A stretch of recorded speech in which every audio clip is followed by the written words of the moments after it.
আসসালামু আলাইকুম, সবাইকে স্বাগতম। প্রিয় শিক্ষার্থী বন্ধুরা, আজকে আমি এই যে হিসাব বিজ্ঞান বিষয়ের ব্যয় বা খরচ সংক্রান্ত প্রায় 30টার অধিক লেনদেনের জাবেদা করার চেষ্টা করব। ব্যয় এবং খরচ সংক্রান্ত যে সমস্ত লেনদেন আছে প্রায় সবগুলি জাবেদা কিভাবে করতে হয় তা আলোচনা করার চেষ্টা করব। তো আলোচনায় আছি আমি মোহাম্মদ সিরাজুল ইসলাম। চলো শুরু করা যাক। প্রথমে নিয়মটা দেখে নিই। ব্যয় বা খরচ বৃদ্ধি পেলে ডেবিট হয়, আর যদি কমে যায় তাহলে ক্রেডিট হয়। আর আমরা যদি নগদে ব্যয় করি তাহলে জাবেদা হবে খরচের নাম ডেবিট, নগদান হিসাব ক্রেডিট। যদি বাকি থাকে তাহলে হবে খরচের নাম ডেবিট, প্রদেয় খরচ বা বকেয়া খরচ ক্রেডিট। আর যদি চেকের মাধ্যমে পরিশোধ করি তাহলে হবে খরচের নাম ডেবিট আর ব্যাংক ক্রেডিট। আচ্ছা, আমি আরেকটু দেখাচ্ছি। এই যে লক্ষ্য করি, ব্যয় হলে সংশ্লিষ্ট খরচ হিসাব ডেবিট হয়। যেমন ভাড়া পরিশোধ করা হলো তো ভাড়া হিসাব ডেবিট হবে। আর যদি নগদে পরিশোধ করা হয় তাহলে নগদান হিসাব ক্রেডিট। যেমন নগদে ভাড়া পরিশোধ, ভাড়া হিসাব ডেবিট, নগদান হিসাব ক্রেডিট। চেক মার্ক ভাড়া যদি বকেয়া থাকে তাহলে ভাড়া হিসাব ডেবিট, বকেয়া ভাড়া ক্রেডিট, অথবা প্রদেয় খরচ ক্রেডিট। খরচ যদি বকেয়া থাকে সংশ্লিষ্ট খরচের নাম ডেবিট, প্রদেয় খরচ ক্রেডিট, বা ওই খরচের নাম ডেবিট, বকেয়া খরচ ক্রেডিট। আর যদি চেকের মাধ্যমে পরিশোধ করা হয় তাহলে ওই খরচের নাম ডেবিট, ব্যাংক ক্রেডিট। আমি আবার বলছি, লক্ষ্য করি, খরচ হলে ওই খরচের নাম ডেবিট হবে, বেতন হলে বেতন ডেবিট, ভাড়া হলে ভাড়া ডেবিট, মজুরি হলে মজুরি ডেবিট। আর এটা যদি নগদে পরিশোধ করা হয় তাহলে নগদান হিসাব ক্রেডিট হবে। যদি বাকি থাকে তাহলে প্রদেয় খরচ বা বকেয়া খরচ ক্রেডিট হবে। আর যদি চেকের মাধ্যমে পরিশোধ করা হয় তাহলে ব্যাংক হিসাব ক্রেডিট হবে। ব্যয় হলে ব্যয়টা ডেবিট হবে আর এর যে কোনো একটা ক্রেডিট হবে, হয় নগদ ক্রেডিট যদি নগদে হয়, বাকিতে হলে প্রদেয় খরচ ক্রেডিট, চেকের মাধ্যমে হলে ব্যাংক হিসাব ক্রেডিট। এবার আমরা একটা একটা করে কিছু উদাহরণ দেখব। এই যে এইখানে একটি লেনদেনে বলা আছে নগদে পণ্য ক্রয়। এই ক্রয়টা হচ্ছে খরচ। নগদে যদি পণ্য ক্রয় করা হয় তাহলে দুইটা পক্ষ, একটা ক্রয় আর একটা নগদ। তো এটা জাবেদা হবে ক্রয় খরচ বৃদ্ধি পেলে ডেবিট হয়, তো ক্রয় হিসাব ডেবিট, টাকা হবে 30,000। এবং নগদে যেহেতু পরিশোধ করা হচ্ছে নগদান হিসাব ক্রেডিট, টাকা হবে এই 30,000। অর্থাৎ নগদে পণ্য ক্রয় করা হলে ক্রয় খরচ বৃদ্ধি পেলে ডেবিট হয়, তাই ক্রয় হিসাব ডেবিট। আর নগদ টাকা কমে গেছে, নগদান হিসাব ক্রেডিট।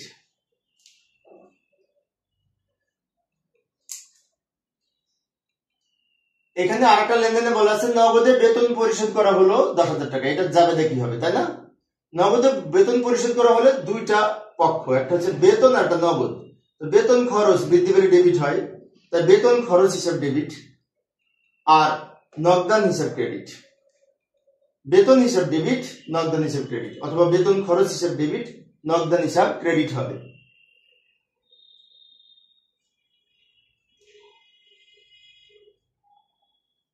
এইখানে একটি লেনদেনে বলা আছে কর্মচারী বাবুকে বেতন দেয়া হলো 12,000 টাকা।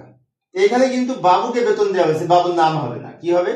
দুইটা পক্ষ, একটা হচ্ছে বেতন আর একটা প্রদান। প্রদান মানে নগদ, প্রদান মানে কিন্তু নগদ। তো বেতন প্রদান করা হয়েছে মানে নগদে বেতন প্রদান, সেজন্য বেতন খরচ হিসাব ডেবিট 12,000 টাকা, আর প্রদান করা হলে নগদান হিসাব ক্রেডিট হবে 12,000 টাকা। ব্যাখ্যায় লিখতে পারি কর্মচারী বাবুকে বেতন প্রদান।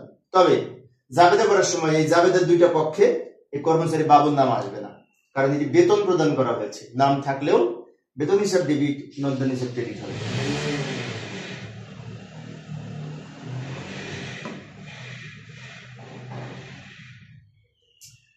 এখানে একটি লেনদেনে বলা আছে অফিস ভাড়া পরিশোধ করা হলো 5,000 টাকা।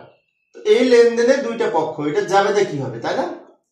অফিস ভাড়া পরিশোধ করা হলে দুইটা পক্ষ, একটা পক্ষ হচ্ছে ভাড়া বা অফিস ভাড়া যাই বলি না কেন, আর আরেকটা পক্ষ হচ্ছে পরিশোধ, মানে কি নগদে পরিশোধ করা হয়েছে। পরিশোধ বলতে নগদে পরিশোধ বোঝায়, সেজন্য আমরা জাবেদা করার সময় লিখবো ভাড়া হিসাব ডেবিট বা ভাড়া খরচ হিসাব ডেবিট, আর পরিশোধ করা হলে নগদ টাকা কমে, তাই নগদান হিসাব ক্রেডিট।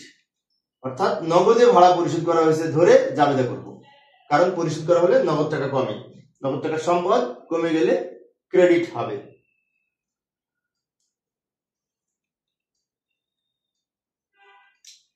এইখানে একটি লেনদেনে বলা আছে মজুরি প্রদান করা হলো 1,000 টাকা। এটা জাবেদা কি হবে, সাধারণ জাবেদা কিভাবে লিখবো?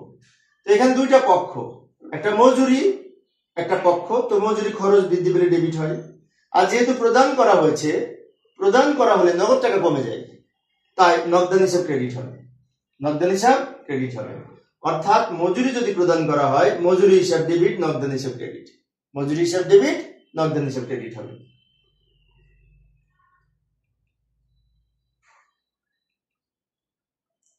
এখানে একটি লেনদেনে বলা আছে মনিহারি ক্রয় করা হলো। তো মনিহারিতে সাধারণত খরচ হিসেবে গণ্য করা হয়। তো মনিহারি যদি খরচ যদি হয় মনিহারি, তাহলে মনিহারি খরচ ডেবিট হবে, 500 টাকা যাবে দেয়, মনিহারি খরচ একটা পক্ষ। আর এটা নগদে খরচটা করা হয়েছে, তাই নগদান হিসাব ক্রেডিট হবে। এখানে নগদে কি বাকিতে বলা নাই, কিন্তু খরচ সম্পর্কে কিছু না বলা থাকলে, নাম উল্লেখ না থাকলে, কারো নাম উল্লেখ না থাকলে, প্রতিষ্ঠানের নাম উল্লেখ না থাকলে নগদে ধরে করতে হবে। যদি এখানে প্রতিষ্ঠানের নাম থাকতো তাহলে ধারে ধরে করতে পারতাম।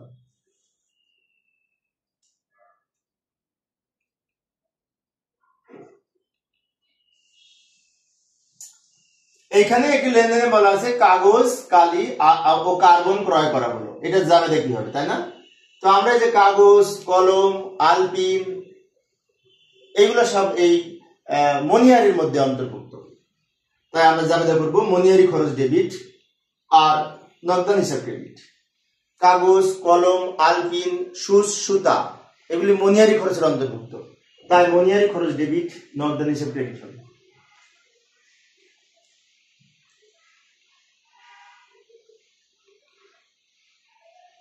এখানে একটি লেনদেনে বলা আছে বিজ্ঞাপন খরচ প্রদান করা হলো 2000 টাকা। এটা জাবেদা কি হবে? অনেক সহজ একটি জাবেদা।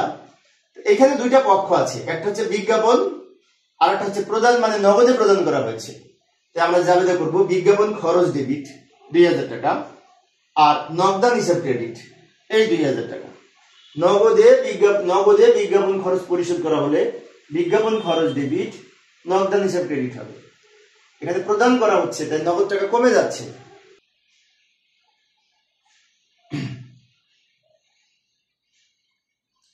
এখানে একটি লেনদেনে বলা আছে বীমা সেলামি প্রদান করা হলো 1000 টাকা। এটা জাবেদা কি হবে, তাই না? এই লেনদেনে দুইটা পক্ষ, একটা হচ্ছে বীমা সেলামি আর একটা প্রদান, মানে কি নগদে প্রদান করেছি। তাই আমরা জাবেদা করব বীমা সেলামি হিসাব ডেবিট বা বীমা খরচ হিসাব ডেবিট আর নগদান হিসাব ক্রেডিট। আবার বলছি, লক্ষ্য করি, বীমা সেলামি নগদে পরিশোধ করা হলে বীমা খরচ ডেবিট, নগদান হিসাব ক্রেডিট হবে। এইখানে একটি লেনদেনে বলা আছে মেরামত খরচ প্রদান করা হলো 1000 টাকা। এটা জাবেদা কি হবে, তাই না?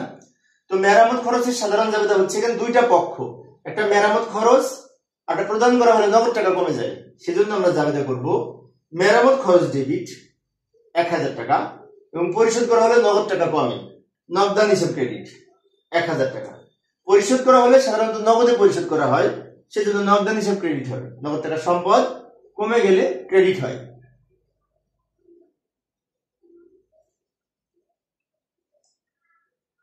এখানে একটি লেনদেনে বলা আছে ক্রয় পরিবহন প্রদান করা হলো, পরিশোধ করা হলো 500 টাকা। এটা জাবেদা কি হবে, তাই না? এই লেনদেনে দুইটা পক্ষ, একটা হচ্ছে ক্রয় পরিবহন আর একটা হচ্ছে প্রদান। প্রদান মানে নগদে পরিশোধ করেছি, তাহলে ক্রয় পরিবহন হিসাব ডেবিট 500 টাকা আর প্রদান বলতে নগদে প্রদান বোঝায়, নগদান হিসাব ক্রেডিট 500 টাকা। অর্থাৎ ক্রয় পরিবহন খরচ নগদে প্রদান করা হয়েছে, তাই ক্রয় পরিবহন খরচ ডেবিট আর নগদান হিসাব ক্রেডিট হবে, জাবেদা।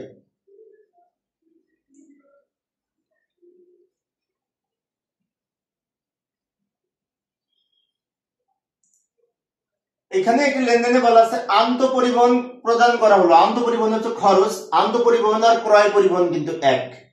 আন্তঃপরিবহন, ক্রয় পরিবহন এগুলি সব এক কথা, বহন খরচ। এটা জাবেদা হবে এই আন্তঃপরিবহন খরচ ডেবিট বা আন্তঃপরিবহন হিসাব ডেবিট 500 টাকা আর এই নগদান হিসাব ক্রেডিট হবে। কারণ যেহেতু প্রদান করা হয়েছে নগদ টাকা কমে গেছে, প্রদান করা হলে নগদ টাকা কমে যায়, তাই নগদান হিসাব ক্রেডিট হয়েছে। আর কার জন্য প্রদান করা হয়েছে? আন্তঃপরিবহন খরচ বাবদ ব্যয় বৃদ্ধি পেয়েছে, তাই আন্তঃপরিবহন খরচ হিসাব ডেবিট হয়েছে।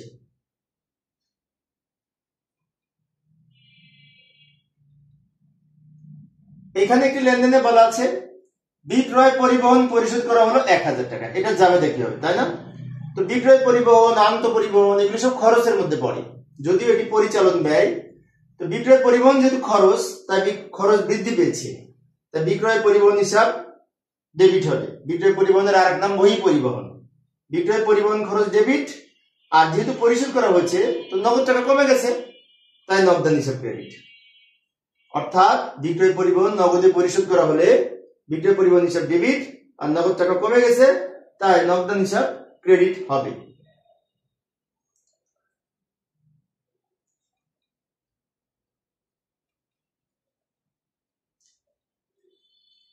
এইখানে একটি লেনদেনে বলা আছে বহি পরিবহন পরিশোধ করা হলো। তো বহি পরিবহন পরিশোধ করা হলো, এটা যাবে কি হবে? বহি পরিবহন আর বিক্রয় পরিবহন এক কথা। বহি পরিবহন আর বিক্রয় পরিবহন দুইটা এক জিনিস, তাই আমরা যাবে করব বহি পরিবহন হিসাব ডেবিট, আর যেহেতু পরিশোধ করা হচ্ছে নগদ টাকা কমে গেছে তাই নগদান হিসাব ক্রেডিট। অর্থাৎ বহি পরিবহন যেহেতু পরিশোধ করা হচ্ছে তাই নগদ টাকা কমে গেছে, নগদান হিসাব ক্রেডিট হয়েছে। নগদ টাকা সম্পদ, কমে গেলে ক্রেডিট হয়।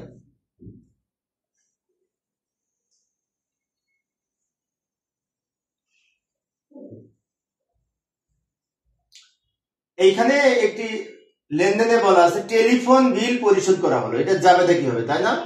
তো টেলিফোন বিলটা সাধারণত ডাক ও তার খরচের মধ্যে পড়ে। টেলিফোন বিল, খাম ক্রয়, ডাক টিকিট ক্রয়, এগুলি সব ডাক ও তার খরচের মধ্যে পড়ে।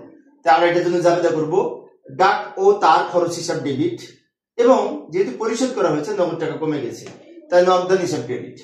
অর্থাৎ নগদে টেলিফোন খরচ পরিশোধ করা হলে ডাক ও তার খরচ হিসেব ডেবিট হবে, কারণ টেলিফোন খরচটা ডাক ও তার খরচের মধ্যে পড়ে। আর নগদান হিসেব ক্রেডিট হবে কারণ নগদ টাকা কমে গেছে।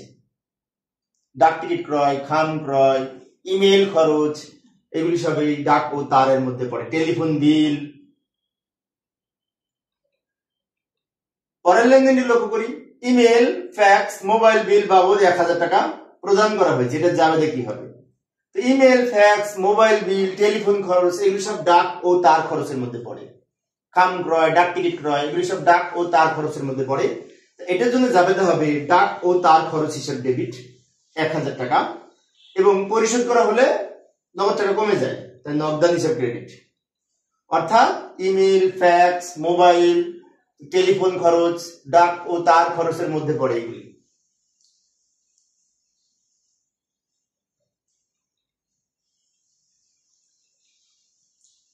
এখানে একটি লেনদেনে বলা আছে কুরিয়ার বিল প্রদান করা হলো। কুরিয়ার খরচটা ডাক ও তার খরচের মধ্যে পড়বে। কুরিয়ার খরচ, খাম ক্রয়, ডাক টিকিট ক্রয়, টেলিফোন খরচ, মোবাইল বিল, এগুলি সবই ডাক ও তার খরচ হিসাব ডেবিট হবে এগুলির জন্য। আর নগদান হিসাব ক্রেডিট হবে কারণ নগদে প্রদান করা হয়েছে। আমি আবার বলছি, লক্ষ্য করি, কুরিয়ার বিল প্রদান, ডাক টিকিট ক্রয়, খাম ক্রয়, তারপর হচ্ছে যে মোবাইল বিল, টেলিফোন খরচ, ফ্যাক্স, এগুলি সব এই ডাক ও তার খরচের অন্তর্ভুক্ত, তাই ডাক ও তার খরচ হিসাব ডেবিট হয়েছে কুরিয়ার খরচ প্রদানের জন্য।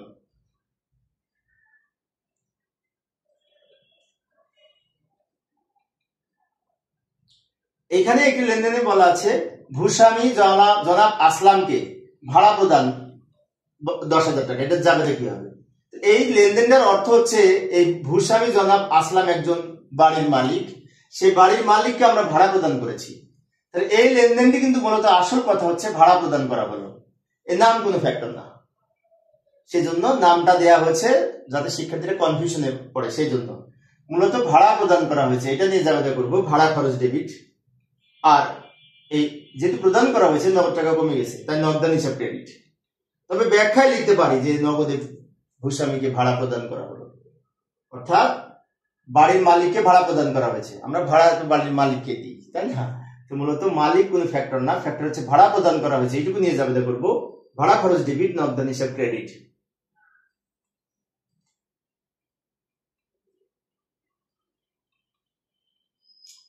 এখানে একটি লেনদেনে বলা আছে অনেক সহজ, কমিশন বাবদ প্রদান করা হলো 1000 টাকা, এটা যাবে দেখতে হবে, তাই না?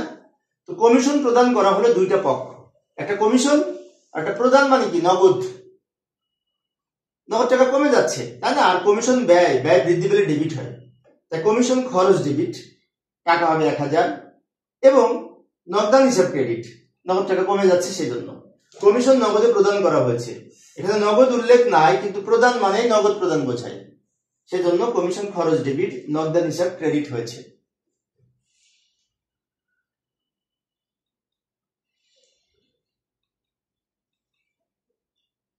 এখানে একটি লেনদেনে বলা আছে চা বিস্কুট ও কোকা কোলা ক্রয় করে অফিসের আপ্যায়ন খরচ প্রদান করা হলো 500 টাকা, অর্থাৎ 500 টাকার চা বিস্কুট কোকা কোলা ক্রয়।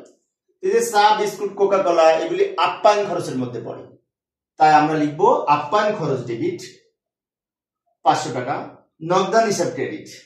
অর্থাৎ অফিসের জন্য যদি এরকম চা বিস্কুট খাওয়ানো হয় সেটা আপ্যায়ন খরচের মধ্যে পড়ে, তাই আপ্যায়ন খরচ ডেবিট, নগদান হিসাব ক্রেডিট হয়েছে।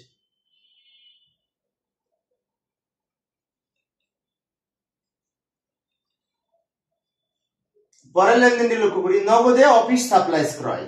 তো এখানে এটা যাবে দেখি হবে, তাই না? এখানে অফিস সাপ্লাইজটা কিন্তু সম্পদ হিসেবে গণ্য হয়, যদিও মনে হচ্ছে এটি খরচ কিন্তু এটি সম্পদ, তাই অফিস সাপ্লাইজ ডেবিট হবে। সম্পদ বৃদ্ধি হলে ডেবিট, অফিস সাপ্লাইজ কেনা হয়েছে তো অফিস সাপ্লাইজ বৃদ্ধি পেয়েছে। অফিস সাপ্লাইজ মানে কি? এই যে অফিসে ছোটখাটো যে সমস্ত জিনিসগুলোর প্রয়োজন হয় এইগুলি মনিহারি জাতীয়, অফিস সাপ্লাইজ ডেবিট। আর নগদে যেহেতু প্রদান করা হয়েছে নগদান হিসাব ক্রেডিট।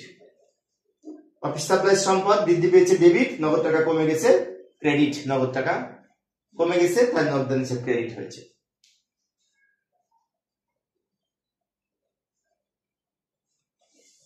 এইখানে একটি লেনদেনে লেখা আছে গ্যাস বিদ্যুৎ ও পানি বিল পরিশোধ, এর যাবে দেখি হবে। তো গ্যাস বিল, বিদ্যুৎ বিল, পানি বিল এগুলি সব উপযোগ খরচের মধ্যে পড়ে, উপযোগ খরচ।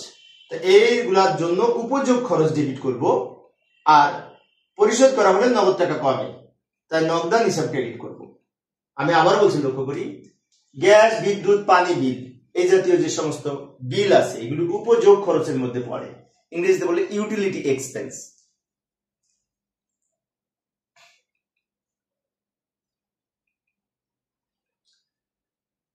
এখানে একটি লেনদেনে বলা আছে মূলধনের উপর 2000 টাকা সুদ ধার্য, এটা যাবে দেখি হবে, তাই না? তো মূলধনের উপর সুদ ধার্য করা হলে এই দুইটা পক্ষ, একটা হচ্ছে মূলধনের সুদ আর আরেকটা পক্ষ হচ্ছে মূলধনের সুদটা মূলধনের সাথে যোগ করি। মূলধন মালিকানা সত্ত্ব বৃদ্ধি পেলে ক্রেডিট হয়, তাই আমরা এটা যাবে করবো মূলধনের সুদ হিসাব ডেবিট আর মূলধন হিসাব ক্রেডিট। আমি আবার বলছি, লক্ষ্য করি, মূলধনের সুদ খরচ বৃদ্ধি পেলে মূলধনের সুদ হিসাব ডেবিট হয়, আর এটা মূলধনের সাথে যোগ করা হয়, যেহেতু মূলধনের সাথে যোগ করা হয় তাই মূলধন হিসাব ক্রেডিট হয়। মূলধন মালিকানা সত্ত্ব বৃদ্ধি পেলে ক্রেডিট দেখি হবে, তাই না? তো যদিও এটা অনেক সময় সমন্বয় যাবে থাকে, ঋণের উপর সুদ ধার্য করা হয়েছে, এটা যাবে হবে, এটা দুইটা পক্ষ, একটা ঋণের সুদ আর একটা বকেয়া ঋণের সুদ বা ঋণও ক্রেডিট করা যায়। লক্ষ্য করি, ঋণের সুদ বা সুদ খরচ হিসাব ডেবিট, আর এটা ক্রেডিট দুইটা করা যায়, একটা বকেয়া ঋণের সুদ ক্রেডিট করা যায় অথবা ঋণ হিসাব ক্রেডিট করা যায়। আমরা যদি মনে করি যে এটা সুদটা চক্রবৃদ্ধি হারে হবে তাহলে ঋণের পরিমাণ বৃদ্ধি পাবে সুদ ধার্যের ফলে, সেই জন্য এটা দুইটা জায়গাতে করা যায়, ঋণের সুদ ডেবিট, বকেয়া সুদ ক্রেডিট, বকেয়া ঋণের সুদ ক্রেডিট, অথবা করা যায় ঋণের সুদ ডেবিট, ঋণ হিসাব ক্রেডিট, দুইটা যে কোনো একটা করা যায়।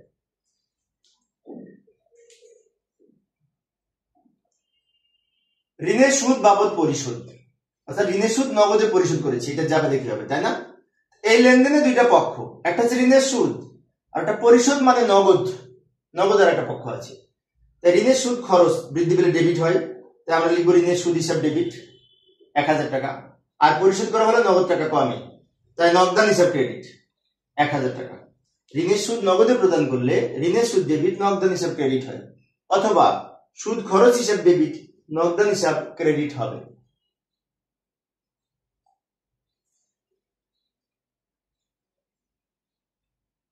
এখানে একটি লেনদেনে বলা আছে খুচরা ক্যাশিয়ারকে প্রদান 2000 টাকা, এটা যাবে কি হবে, এটা দুইটা পক্ষ, একটা হচ্ছে খুচরা নগদানের জন্য টাকাটা প্রদান করব, তাই খুচরা নগদান হিসাব ডেবিট হবে। খুচরা নগদান কিন্তু সম্পদ, অগ্রিম খরচের মতো অনেকটা, খুচরা নগদান ডেবিট, আর এখানে নগদ টাকা কমে যাবে তাই নগদান হিসাব ক্রেডিট। অর্থাৎ খুচরা ক্যাশিয়ার যিনি খুচরা খরচগুলো সংরক্ষণ করে তাকে খুচরা ক্যাশিয়ার বলা হয়। তাকে যদি আমরা টাকা প্রদান করি, অ্যাডভান্স যদি অগ্রিম যদি প্রদান করি তাহলে যাবে খুচরা নগদান হিসাব ডেবিট, নগদান হিসাব ক্রেডিট। আবার এটা যদি এরকম থাকে, এই যে পরের লেনদেনটি লক্ষ্য করি, এখানে বলেছে খুচরা ক্যাশিয়ারকে চেক প্রদান, এটা দুইটা পক্ষ, একটা হচ্ছে খুচরা ক্যাশিয়ারকে আমরা খুচরা নগদের জন্য তো দিয়েছি তাই খুচরা নগদান হিসাব ডেবিট হবে 2000 টাকা, খুচরা নগদান হিসাব ডেবিট হবে 2000 টাকা, আর এই টাকাটা আমরা চেকের মাধ্যমে দিয়েছি তাই ব্যাংক হিসাব ক্রেডিট হবে। অর্থাৎ খুচরা ক্যাশিয়ারকে যদি চেকের মাধ্যমে দেওয়া যায় তো এটা দুইটা পক্ষ, এটা হচ্ছে খুচরা নগদানের জন্য দিয়েছি, খুচরা নগদান খরচের জন্য, তাই খুচরা নগদান হিসেব ডেবিট হবে। আর যেহেতু চেকে দিয়েছি তাই ব্যাংক হিসেব ক্রেডিট হবে। এইখানে একটি লেনদেনে বলা আছে অফিস কর্মচারীর বেতন 10,000 টাকা বকেয়া রয়েছে, তো এটা জাবেদা কি করবো, তাই না? তো কর্মচারীর বেতন যদি বকেয়া থাকে, দুইটা পক্ষ, একটা হচ্ছে বেতন আর একটা হচ্ছে বকেয়া বেতন, তাই আমরা জাবেদা করবো বেতন খরচ ডেবিট আর বকেয়া বেতন বা প্রদেয় বেতন ক্রেডিট। বেতন খরচ ডেবিট, বকেয়া বেতন বা প্রদেয় বেতন ক্রেডিট হবে। প্রদেয় বেতনের আরেক নাম কিন্তু বকেয়া বেতন। বকেয়া বেতন দায় বা প্রদেয় বেতন দায় বৃদ্ধি পেলে ক্রেডিট হয়।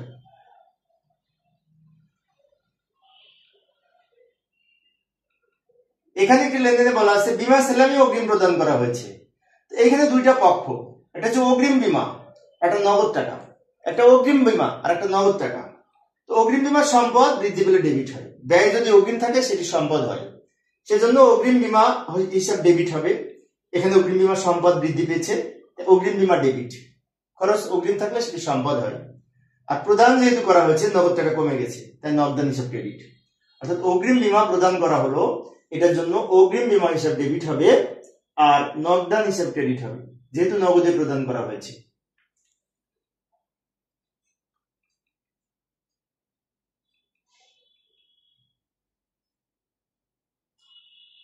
এখানে একটি লেনদেনে বলা আছে আসবাবপত্রের উপর অবচয় ধার্য করা হলো 1,000 টাকা, এটা জাবেদা কি হবে, তাই না? অনেক সহজ আইটেম এবং কমন একটি আইটেম। তো অবচয় ধার্যের জাবেদা হচ্ছে অবচয় খরচ ডেবিট আর পুঞ্জীভূত অবচয় হিসাব ক্রেডিট। পুঞ্জীভূত অবচয় আসবাবপত্র কথাটা লিখতে পারেন। অনুরূপ ভাবে যদি যন্ত্রপাতির অবচয় ধার্য করা হয় তাহলে জাবেদা করব অবচয় খরচ ডেবিট, পুঞ্জীভূত অবচয় ক্রেডিট, বাকিটা যন্ত্রপাতি লিখে রাখবো পাশে। আবার যদি দালান কোঠার অবচয় ধার্য করা হয়, দালান কোঠা তাহলে অবচয় খরচ ডেবিট, পুঞ্জীভূত অবচয় ক্রেডিট। অর্থাৎ অবচয় ধার্যের একটাই জাবেদা, অবচয় খরচ ডেবিট, পুঞ্জীভূত অবচয় ক্রেডিট, যার অবচয় হোক না কেন সেম জাবেদা।